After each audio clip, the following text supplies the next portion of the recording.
আসসালামু আলাইকুম এভরিওয়ান। তো কেমন আছেন সবাই? আশা করছি সবাই ভালো আছেন। তো আজকে আমার রেসিপি চিকেন পকোড়া। তো সেটাই আপনাদের সঙ্গে শেয়ার করব। তো চলুন তাহলে শুরু করা যাক। এখানে আমি 500-র মতো হাড্ডিযুক্ত মাংস নিয়েছি। এবারেতে মশলার মধ্যে দিয়ে দেব পরিমাণ মতো লবণ, 1 চামচ করে হলুদ গুঁড়ো, কাশ্মীরি লঙ্কার গুঁড়ো, জিরের গুঁড়ো, গোলমরিচ গুঁড়ো ও গোটা ধনে, যেটা আমি আধ ভাঙা করে নিয়েছি। তারপরেতে দেব 1/2 চামচের মতো আজওয়াইন, 1 চামচের মতো আদা রসুন বাটা ও 1 চামচ করে সয়া সস ও টমেটো কেচাপ দেব। তারপর খুব ভালোভাবে মিশিয়ে নেব।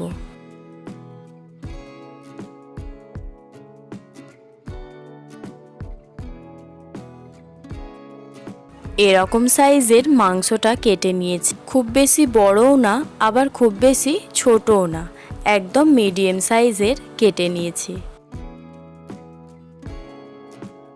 এটা আমি 10 মিনিটের মতো ম্যারিনেট করে রেখে দেব। তারপরেতে দিয়ে দেব পেঁয়াজ ও কাঁচা লঙ্কা কুচি, 2 চামচের মতো বেসন দেব ও 2 চামচের মতো কর্নফ্লাওয়ার দেব।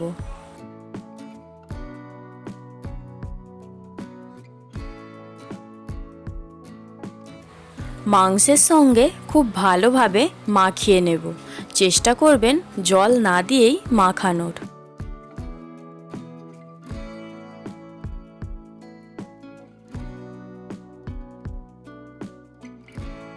এবার আমি একটা ডিম ভেঙে দিয়ে দেব।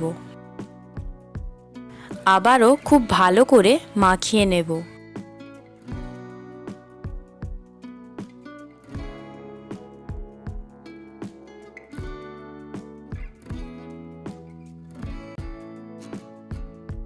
ঠিক এইভাবে একটা করে মশলার সঙ্গে মাংসের টুকরো নেব। তারপর তেলের মধ্যে দিয়ে দেব। তেলের টেম্পারেচারটা একদম মিডিয়ামে রাখবো। দেওয়ার সময় মাংসের টুকরোটা 3 থেকে 4 সেকেন্ডের মতো ধরে থাকবো, যাতে নিচের দিকটা একটু ভাজা হয়ে যায়। নিচের দিকটা একটু ভাজা হয়ে গেলে একটার সঙ্গে একটা লেগে যাবে না। ঠিক একই পদ্ধতিতে আমি সবগুলো দিয়ে দেব। একসঙ্গে খুব বেশি দিয়ে দেবেন না, ফাঁকা ফাঁকা করে দেওয়ার চেষ্টা করবেন। গ্যাসের ফ্লেমটা একদম মিডিয়ামেই রাখবেন, যাতে ভিতর থেকে খুব ভালোভাবে সিদ্ধ হয়ে যায় ও উপরের অংশটাও খুব সুন্দরভাবে ভাজা হয়ে যায়।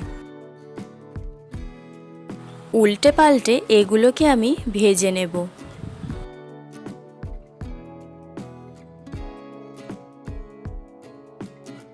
খুব সুন্দর একটা কালার চলে এসেছে। এবার আমি এগুলোকে তুলে নেব। চেষ্টা করবেন একটা টিস্যুর মধ্যে তুলে নিতে, তাহলে কিন্তু এর যে এক্সট্রা অয়েলগুলো থাকে এগুলো কিন্তু টেনে নেয়। সেকেন্ড ব্যাচটাও ঠিক একই পদ্ধতিতে ভেজে নেব।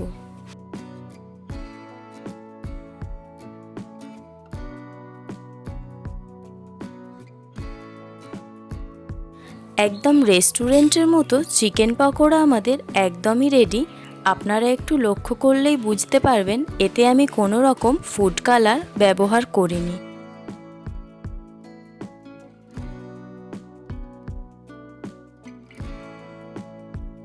আমি আপনাদের একটা ভেঙেও দেখাচ্ছি ভিতরের মাংসটা ঠিক কতটা জুসি হয়েছে ও বাইরের অংশটা ঠিক কতটা ক্রাঞ্চি হয়েছে।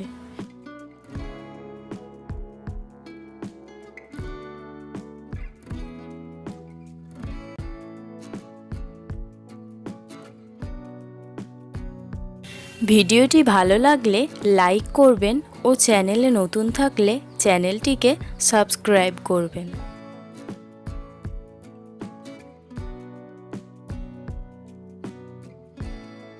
ভালো থাকবেন সবাই। আবারও একটি রেসিপি নিয়ে দেখা হবে। তো ভিডিওটি আমি এখানেই শেষ করছি।